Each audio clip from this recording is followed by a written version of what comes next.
Connaissez-vous la radio positive d'Homme? Bonjour à tous, Dieu vous bénisse. Nous sommes ici connectés sur la radio positive d'Homme. J'aimerais vous dire, vous, chers auditeurs, qu'il est possible que votre situation change. Il est possible que vous puissiez résoudre ce problème. Que ton pouvoir, Seigneur, puisse la visiter à la maison, au travail, sur la route. Amen et grâce à Dieu. Une web radio 100% connectée à vos côtés tous les jours, 24 heures sur 24, pour vous apporter foi et motivation où que vous soyez. Soyez positifs et écoutez la radio positive d'Homme. Vous pouvez télécharger notre application qui est disponible sur l'App Store, mais aussi sur Google Play. Ou alors, connectez-vous sur notre site www.radiopositivedhomme.fr. Radio Positive d'Homme, la radio qui vous réanime.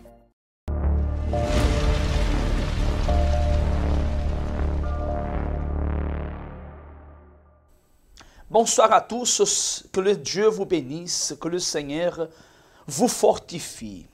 Vous que vous nous accompagnez en ce moment à travers de notre émission Arrêtez de souffrir, j'aimerais vous poser une question. Une question que d'ailleurs, dans la parole de Dieu, nous trouvons cette question. Jusqu'à quand boiteriez-vous entre deux pensées? Il y a des personnes, vous savez, qu'en ce moment m'accompagnent, et qu'elle est perdue. Elle est divisée par rapport à tout ce que se passe dans sa vie. Elle regarde sa vie sentimentale, professionnelle, économique, peu importe le domaine. Et quand elle regarde sa vie, elle est en train de voir que des échecs, que des malheurs, que des problèmes, que des défaites. Elle est en train de voir, mes amis, peut-être le contraire de ce qu'elle est en train de lutter pour vouloir voir. Et peut-être elle est en train de se diviser entre deux pensées. Je continue ou j'arrête? J'abandonne ou j'avance? Peut-être vous êtes quelqu'un que, par rapport à tant de souffrance, vous avez déjà peut-être pensé à tout laisser tomber. C'est pour cela que cette émission, Arrêtez de souffrir, a été créée. C'est pour vous, madame et monsieur, vous que vous m'accompagnez ce soir, et vous vous trouvez peut-être désespéré par rapport aux problèmes familiaux, par rapport à un problème sentimental, par rapport à un problème conjugal. Peut-être vous êtes en train d'affronter un problème que vous n'arrivez pas à trouver la sortie, la solution. Dieu, il a dit dans sa parole que tout ce que vient à lui, jamais Dieu le mettra dehors. C'est-à-dire, jamais Dieu va le rejeter. C'est pour cela que là où vous êtes, j'aimerais que vous puissiez nous accompagner pendant le déroulement de cette émission. Et vous allez pouvoir comprendre que pour le problème que vous affrontez, la situation difficile que vous êtes en train de faire face, il y a une solution. Nous allons accompagner d'ailleurs déjà un témoignage, une histoire de vie. Et nous allons revenir d'ici à quelques instants pour pouvoir déterminer, mes amis, vous parler de ce que nous allons réaliser, mes chers amis, ce jeudi, aujourd'hui mardi. Nous allons vous parler de ce que nous allons avoir demain, mercredi, mais spécialement jeudi, la réunion de la thérapie de l'amour. Restez avec ce témoignage, ce spot. On revient d'ici à quelques instants.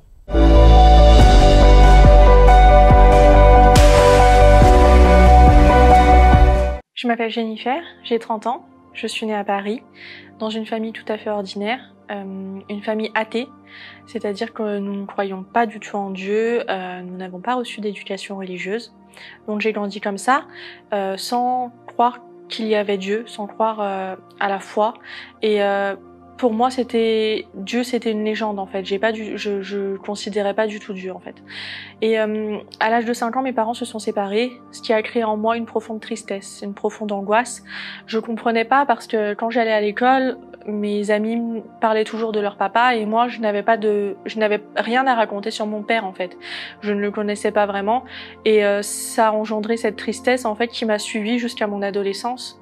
Et en rentrant dans mon adolescence, j'ai commencé à avoir ces crises d'angoisse, ces peurs en fait à l'intérieur de moi, ces crises d'angoisse qui pouvaient me laisser paralyser en fait toute une journée à la maison.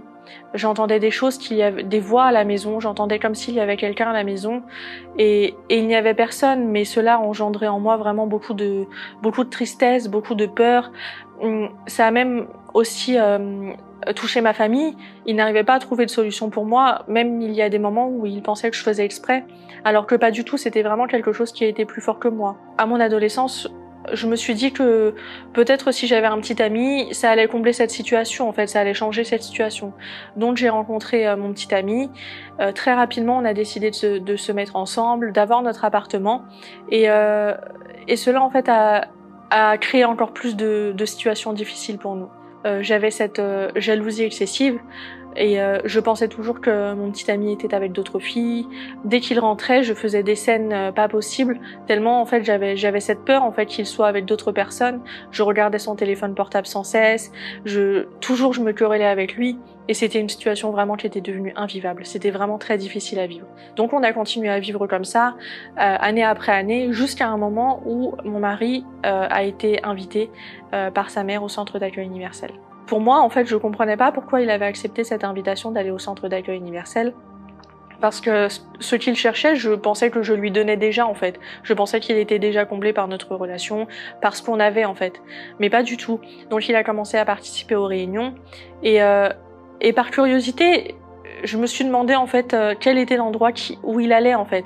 J'ai vu surtout à l'intérieur de lui ce changement en fait. J'ai commencé à voir que quand par exemple on avait des disputes, il réagissait plus de la même manière. Il avait des attitudes différentes, des mots différents. Donc j'ai commencé à participer avec lui aux réunions. Puis un jour, j'ai commencé à voir les témoignages et commencé à me dire que s'il y avait eu une solution pour d'autres personnes, alors certainement que pour moi aussi il y avait une solution. Donc je me suis dit que je n'avais rien à perdre. Et j'ai commencé vraiment à participer aux réunions, non plus par curiosité, mais vraiment parce que je voulais voir un changement à l'intérieur de moi. Et j'ai vu ce changement à l'intérieur de moi. J'ai commencé à voir cette amélioration, ce changement, cette différence en fait qui était en train de se faire à l'intérieur de moi. J'ai commencé à réussir à sortir toute seule, j'ai réussi à enlever ces peurs à l'intérieur de moi.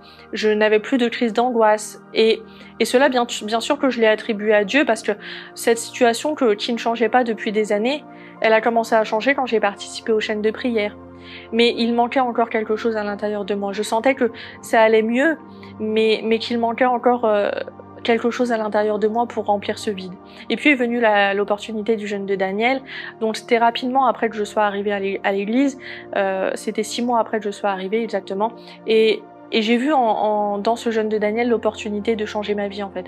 J'ai compris que il n'y avait que le Saint-Esprit en fait qui pouvait changer cette situation et me remplir complètement en fait cette situation. Le bonheur que je cherchais auparavant dans toutes les choses, j'ai compris que c'était seulement le Saint-Esprit qui pouvait me le donner. Donc j'ai participé à ce jeûne de Daniel et vraiment j'ai mis toute ma force. Je me suis pas posé de questions en fait. J'avais beaucoup de doutes, mais j'ai décidé de remettre ces doutes sur l'autel justement, d'arrêter de douter en fait. Et je me suis vraiment investie de toutes mes forces. Et là, à ce moment-là, j'ai reçu le Saint-Esprit. C'était quelque chose que je ne pouvais même pas expliquer parce qu'à l'intérieur de moi, tout a changé en fait. J'avais plus du tout cette angoisse, j'avais plus du tout cette tristesse et j'avais cette paix en fait. J'avais cette paix que je cherchais depuis des années à gauche et à droite. J'ai reçu véritablement cette paix en fait à travers le Saint-Esprit. Donc la campagne d'Israël s'est présentée et j'ai décidé de participer à cette campagne parce que j'ai vu en cette campagne l'opportunité de pouvoir tout changer en fait, c'était vraiment une transformation de vie totale en fait. Je ne voulais plus de la vie d'avant, je voulais vraiment avoir cette transformation de vie. Donc j'ai commencé à participer à cette campagne d'Israël. Bien sûr que ce sacrifice représentait beaucoup pour moi au début et cette campagne, ça a été le début du changement en fait, de la transformation totale de ma vie en fait. Et même spirituellement, j'avais pas l'habitude de méditer beaucoup la Bible. Là, je me réveillais même la nuit pour méditer la Bible. Enfin, j'ai vraiment investi en fait mon tout pour justement avoir continuer à avoir ce changement en fait. Bien sûr que Dieu a opéré de campagne en campagne. Nous avons une cette transformation. J'ai vraiment eu cette transformation dans tous les domaines de ma vie en fait. Ma vie sentimentale, dans un premier temps, elle a commencé à être restaurée. Je n'avais plus, avec mon mari, on n'a plus du tout eu de disputes, plus de querelles, plus de jalousie. Vraiment ça n'existe plus. Et de campagne en campagne, nous avons passé des moments difficiles, même notamment dans notre vie financière. J'avais perdu mon travail, mon mari également ne travaillait pas, et cette situation était difficile en fait. Nous avons même passé des moments où on n'avait rien à manger. Et pourtant, nous étions déjà à l'église en fait. Nous participions déjà aux chaînes de prière, nous étions déjà dans la foi. Mais nous n'avions même pas de quoi acheter à manger en fait. Nous avions beaucoup de dettes auprès des services publics. Nous avions des dettes de loyer. Je pouvais pas continuer à accepter cette situation en fait d'humiliation, parce que c'était vraiment une humiliation totale en fait. Et je me suis lancée sur l'autel. J'ai compris en fait que la seule solution c'était l'autel en fait.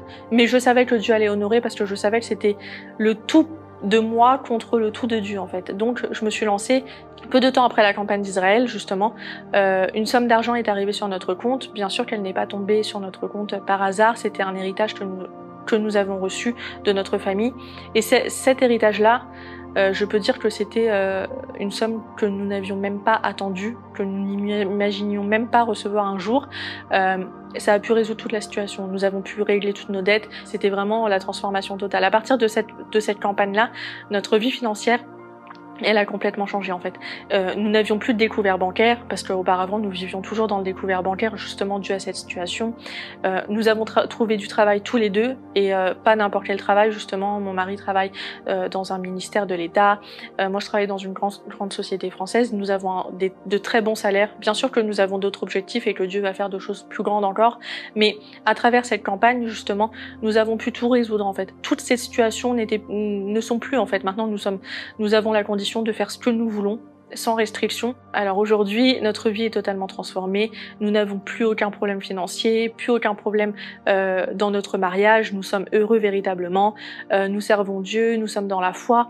Et voilà, il est vrai que les problèmes, on peut pas dire que les problèmes ne viennent pas en fait, mais les problèmes sont toujours là. Il y a des problèmes qui arrivent, mais nous avons cette force de les affronter en fait. Nous avons cette force à l'intérieur de nous, justement, de faire face et d'avancer justement. Et grâce justement à notre foi, grâce au Saint-Esprit. Je peux dire que le bien le plus précieux, c'est sans aucun doute le Saint-Esprit. Sans le Saint-Esprit, nous pouvons tout avoir, mais si nous n'avons pas le Saint-Esprit à l'intérieur de nous, nous sommes vides.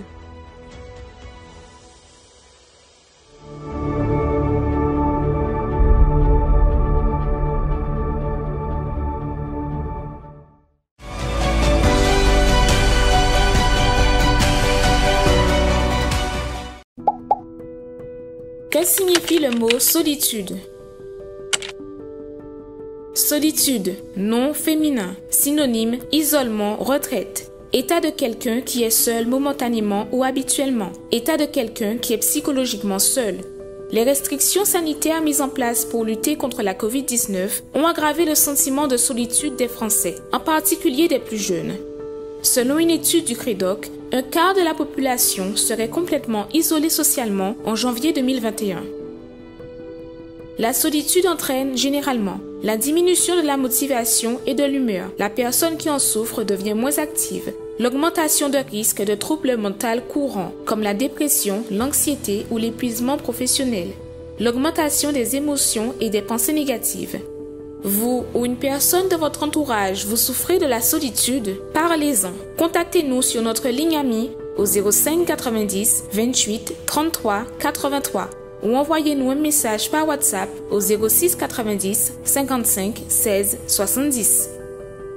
Universel d'homme, où une vie meilleure vous attend.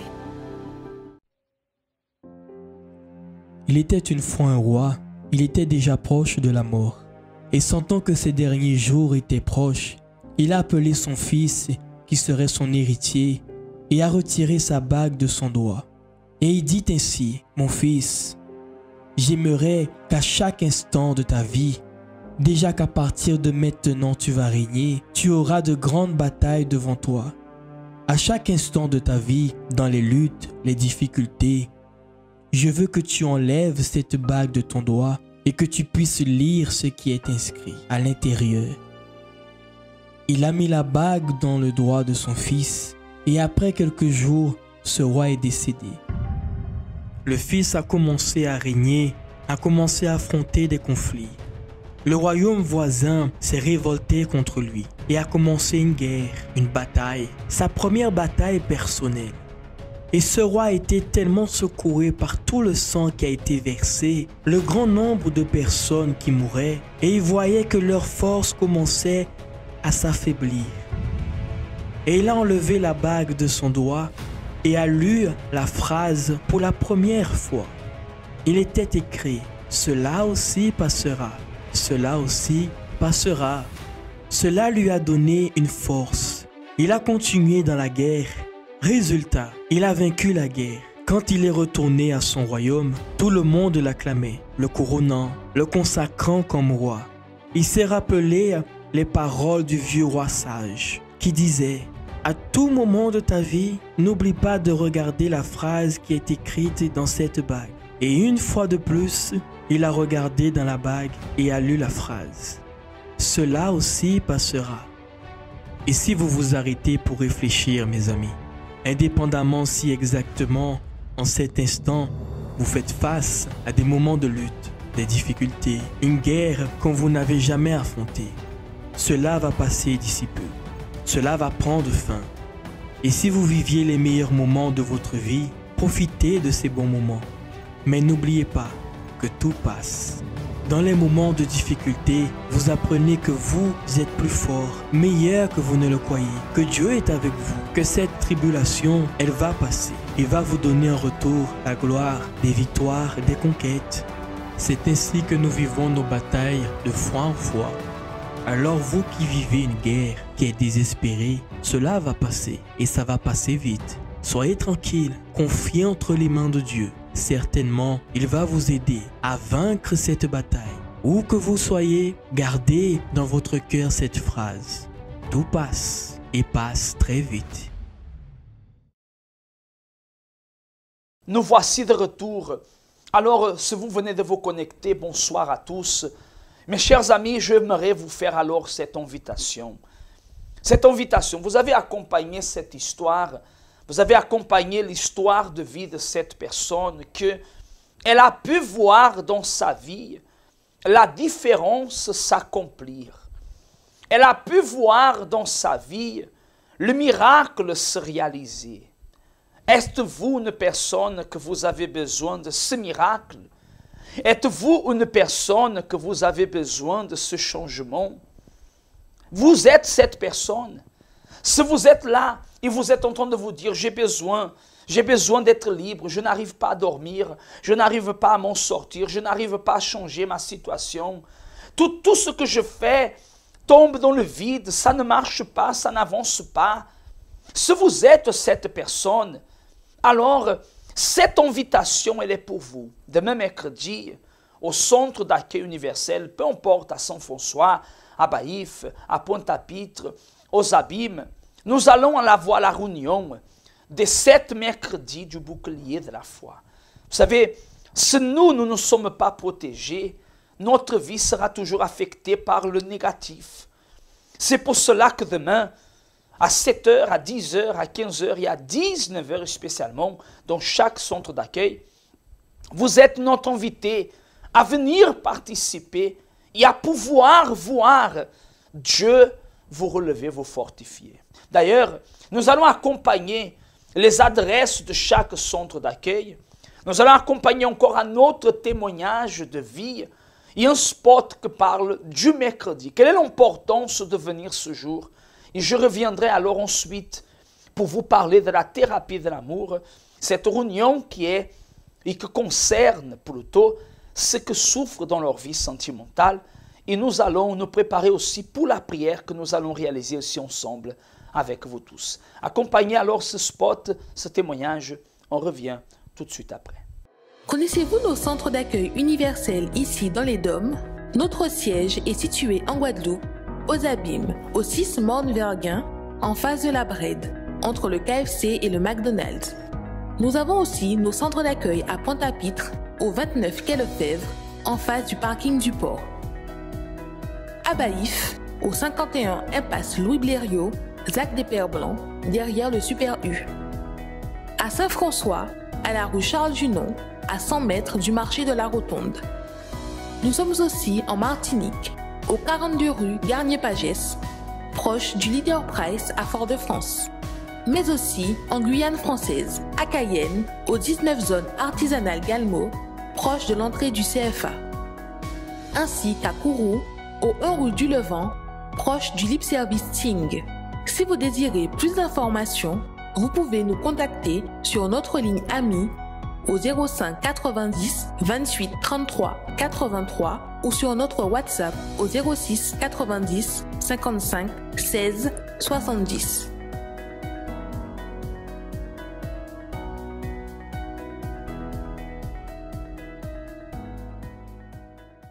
Je m'appelle Audrey. Ma vie était chaotique parce que avant d'arriver au centre d'accueil, j'étais dépressif et très, très angoissé. J'étais vide à l'intérieur de moi, agressif, mais je vivais une vie d'apparence. Donc mes amis ne savaient pas que j'étais dépressif et personne en fait savait que je vivais à l'intérieur de moi. J'ai vécu au moins 8 ans avec cela, en étant dépressif par rapport à ma vie familiale. Parce que ma mère était alcoolique et c'est elle qui faisait père et mère en même temps à la maison. Donc j'étais vraiment perdue. J'ai connu le centre d'accueil par rapport à ma tante. J'ai dû faire des chaînes de prière pour être délivrée de toute cette dépression, en fait, toute cette pression, cette angoisse que je vivais. Alors au moment que j'ai voulu vraiment me donner à Dieu à 100%, mais je ne savais pas comment. Et c'est à travers la campagne d'Israël que j'ai su, parce que Dieu m'a parlé, il m'a demandé quelque chose. Tout ce que j'avais à l'intérieur de moi, l'orgueil, le passé, les choses qui étaient lourdes, en fait, tout le fardeau que je portais, j'ai tout sacrifié. En descendant de l'autel, j'ai reçu le baptême du Saint-Esprit. Et depuis le baptême du Saint-Esprit, parce que je savais que si je n'avais pas le baptême, je n'aurais pas pu continuer à affronter les luttes que j'affronte. Alors j'ai tout donné pour recevoir le baptême du Saint-Esprit. Et depuis, je suis dans la joie, je suis dans la paix. J'ai la force de Dieu à l'intérieur de moi pour pouvoir avancer. Tout ce que le monde ne pouvait pas me donner, Dieu m'a rempli. Et maintenant, me voici. Je vous conseille que n'attendez rien du monde, parce que le monde ne va rien vous donner. Le monde, c'est l'illusion totale. Je ne savais même pas que je pouvais avoir cette joie à l'intérieur de moi. Donc, qui fait que je cherchais à l'extérieur, dans les copines, dans les amis, les copains, je cherchais et je n'ai jamais trouvé. Donc, je ne pense pas que vous allez trouver. Alors, je vous conseille de vraiment vous donner à 100%, parce que Dieu se donne à 100% aussi. Le Saint-Esprit est la plus grande bénédiction que vous puissiez recevoir dans votre vie. Cela doit être pour vous votre priorité principale. C'est à travers lui que l'on obtient une vie complète et réalisée. Et au-dessus de tout, la certitude du salut de notre âme. Dans l'école de la foi, vous apprendrez à travers la parole de Dieu comment recevoir le plus grand cadeau de Dieu pour nous, le Saint-Esprit. L'école de la foi, ce mercredi, dans chaque centre d'accueil. Alors, mes chers amis, pour vous, l'histoire ou les histoires que vous avez accompagnées ici vous montrent que c'est possible que votre vie, elle change. Peu importe votre croyance, votre religion, nous allons nous préparer pour la prière, mais j'aimerais vous faire cette invitation spéciale. Nous avons, jeudi dernier, réalisé la cérémonie des mariages, la célébration de renouvellement des vœux qui a été extraordinaire, qui a été magnifique, mes chers amis.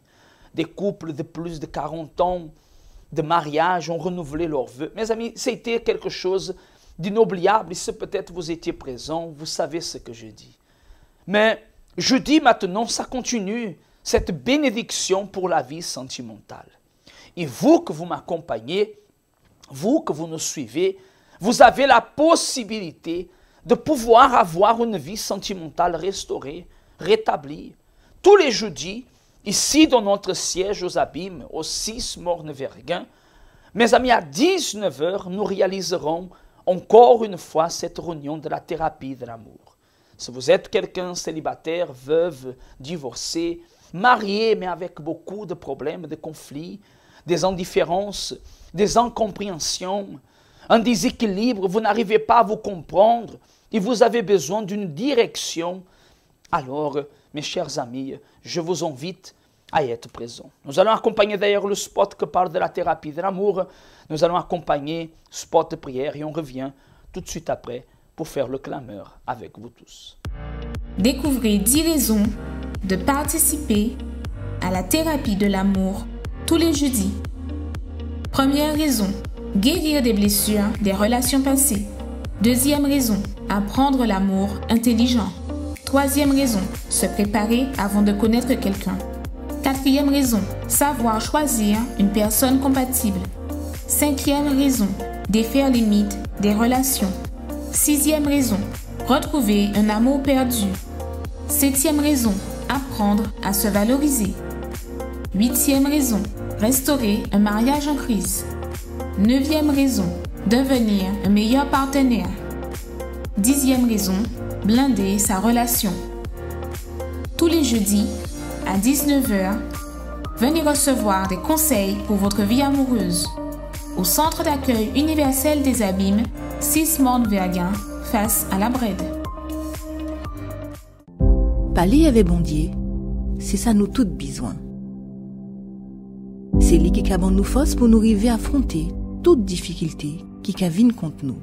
Pareil en de l'eau, c'est moment à la prière. Seigneur notre Dieu, Seigneur notre Père, au nom du Seigneur Jésus, ici, mon Père, nous déterminons, Seigneur, la bénédiction dans la vie de tout un chacun qui nous accompagne et qui nous suit. Des personnes qui sont perdues, désespérées, des personnes que peut-être, Seigneur, se trouvaient au point de commettre un acte, le suicide, de mettre fin à sa vie, des personnes qui ne savaient plus quoi faire, des personnes qui se trouvaient dépressives, des personnes qui avaient un fardeau, un poids sur eux. Mon Dieu, viens à la rencontre de ces personnes.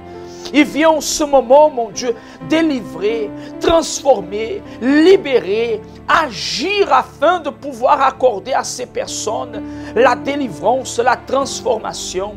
Mon Père, au nom du Seigneur Jésus, que chaque personne que nous accompagne ici, qu'elle vienne à recevoir, mon Dieu, le miracle, la liberté, qu'au moment qu'elle va boire de cette eau qu'elle a préparée là, celle qui est à l'hôpital, à la maison, en prison, au travail, qu'elle reçoive la vie, la liberté. Seigneur, consacre et bénis au nom du Seigneur Jésus. Et si vous y croyez, dites Amen et grâce à Dieu. Qu'ainsi soit-il. Buvez de cette eau, soyez bénis par la foi. Et nous arrivons à la fin de cette émission. Merci d'avoir resté et participé avec nous. Mais n'oubliez pas, pour ce problème, il existe une solution. Dès demain, venez nous rejoindre, venez chercher le centre d'accueil le plus proche de chez vous. Mes amis, vous allez pouvoir alors trouver la solution pour que votre histoire, votre vie, elle change. Bien sûr, rien ne change du jour au lendemain, mais pas à pas, en mettant votre foi en pratique et en obéissant à la direction de Dieu, tout est possible à celui qui croit. Que Dieu vous bénisse, une très bonne soirée et au revoir. Vous êtes prêts? Vous êtes prêts pour une nouvelle semaine? Prêts à aller au travail? Pour vos projets et démarches en cours? Pour la course d'amener et récupérer vos enfants à l'école? Pour aller dans les magasins avant leur fermeture? Prêts à affronter les compromis que vous avez? Vous êtes prêts pour votre temps, son temps, leur temps? Vous êtes prêts pour les défis qui vont surgir? Préparez-vous, renouvelez votre esprit, renouvelez vos forces. Débutez votre semaine en ayant la bonne direction de Dieu dans votre vie. Pour que votre semaine commence bien, tous les dimanches, participez à des réunions spéciales. À 7h ou 9h30, la concentration de foi et de miracle. À 15h, la prière de la délivrance. Et à 16h30, l'étude biblique. Pour plus d'informations, Contactez-nous sur notre ligne amie 24 heures au 05 90 28 33 83 ou envoyez-nous un message par WhatsApp au 06 90 55 16 70.